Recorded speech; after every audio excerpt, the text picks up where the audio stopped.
Hi all.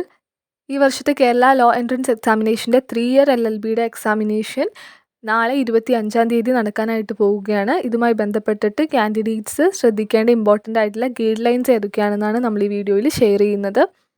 So ആദ്യം തന്നെ പറയാനുള്ളത് നിങ്ങൾ കറക്റ്റ് ടൈമിൽ എത്തുക എന്നുള്ളതാണ്. എക്സാമിനേഷൻ സെൻറ്ററിൽ ഹോൾ ടിക്കറ്റിൽ കൊടുത്തിട്ടുള്ള കറക്റ്റ് ടൈം റിപ്പോർട്ടിംഗ് ടൈം ഉണ്ട്. ആ ഒരു സമയത്ത് തന്നെ എക്സാമിനേഷൻ സെൻറ്ററിൽ എത്താനായിട്ട് ശ്രമിക്കുക. ഓൺലൈനായിട്ട് എക്സാം നടക്കുന്നത്.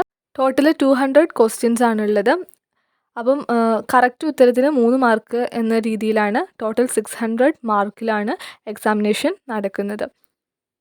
ഈ 600-ൽ നമ്മളൊരു ക്വസ്റ്റ്യൻ തെറ്റ് വരുത്തി കഴിഞ്ഞാൽ നെഗറ്റീവ് മാർക്കായിട്ട് ഒരു ക്വസ്റ്റ്യന് 1 മാർക്ക് എന്ന രീതിയിൽ ടോട്ടൽ നമുക്ക് കിട്ടിയ മാർക്കിൽ നിന്നും ഓരോ മാർക്ക് വെച്ച് റെഡ്യൂസ് ചെയ്യപ്പെടുന്നതായിരിക്കും. അതുകൊണ്ട് തന്നെ നെഗറ്റീവ് മാർക്ക് വരുത്താത്ത നമുക്ക് കറക്റ്റ് ഉറപ്പുള്ള കാര്യങ്ങൾ മാത്രം ചെയ്യാനായിട്ട് ശ്രമിക്കുക.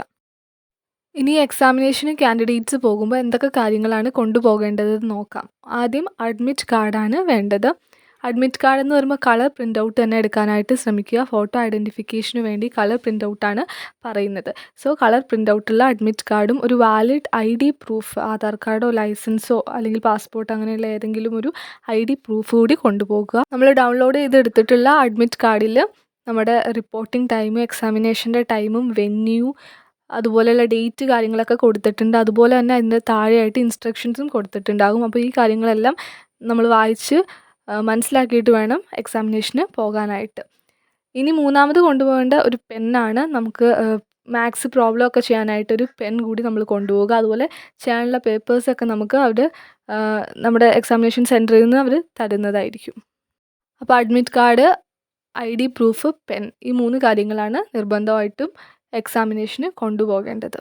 അതുപോലെ electronic devices, calculator, smart watch ഇങ്ങനെയുള്ള കാര്യങ്ങളൊന്നും എക്സാമിനേഷൻ ഹാളിൽ അവർ അലോ ചെയ്യില്ല. അതുകൊണ്ട് ഈ കാര്യങ്ങളൊന്നും കൊണ്ടുപോകരുത്. അതുപോലെ കമ്പ്യൂട്ടർ ബേസ്ഡ് എക്സാമിനേഷൻ ആയതുകൊണ്ട് തന്നെ നമുക്ക് ആദ്യം ഒരു 15 മിനിറ്റിൻ്റെ ഒരു മോക്ക് ടെസ്റ്റ് നടത്തും. എങ്ങനെയാണ് എക്സാം എഴുതേണ്ടതെന്നുള്ള കാര്യങ്ങൾ നമുക്ക് മനസ്സിലാക്കാനായിട്ട് ഒരു മോക്ക് ടെസ്റ്റ് ഉണ്ടാവും. അതിനുശേഷമാണ് ഡയറക്റ്റായിട്ട് എക്സാം സ്റ്റാർട്ട് ചെയ്യും. അപ്പം ക്വസ്റ്റ്യൻസ് വരും. നമുക്ക് കറക്റ്റായിട്ടുള്ള ഓപ്ഷൻ ക്ലിക്ക് ചെയ്ത് സേവ് ആൻഡ് നെക്സ്റ്റ് കൊടുക്കാം. അതുപോലെ മുന്നോട്ട് പോകാനാണെങ്കിൽ പ്രീവിയസ് കൊടുത്തു കഴിഞ്ഞാൽ പോകാൻ പറ്റും. അതുപോലെ റിവ്യൂ ചെയ്യാം. നമുക്കൊരു ക്വസ്റ്റ്യനിൽ ഡൗട്ട് ഉണ്ടെങ്കിൽ അത് നമുക്ക് ഓപ്ഷൻ ക്ലിക്ക് ചെയ്യാതെ നമുക്ക് റിവ്യൂ ഇട്ട് കഴിഞ്ഞാൽ നമുക്ക് പിന്നീട് അത് നോക്കാനായിട്ട് സാധിക്കും. ഇനി നമ്മളൊരു ഓപ്ഷൻ ക്ലിക്ക് ചെയ്തു എന്നിട്ട് നമ്മൾ റിവ്യൂ കൊടുക്കുകയാണെങ്കിൽ നമുക്ക് പിന്നീട് നോക്കാൻ സാധിച്ചില്ലെങ്കിൽ നമ്മൾ ചെയ്ത റെസ്പോൺസ് അവർ അവിടെ സേവ് ചെയ്യും. അതിനുശേഷം നമ്മൾ ചെയ്തേക്കുന്ന ക്ലിക്ക് ചെയ്ത ഓപ്ഷൻ കറക്റ്റാണെങ്കിൽ നമുക്ക് 3 മാർക്ക് കിട്ടും.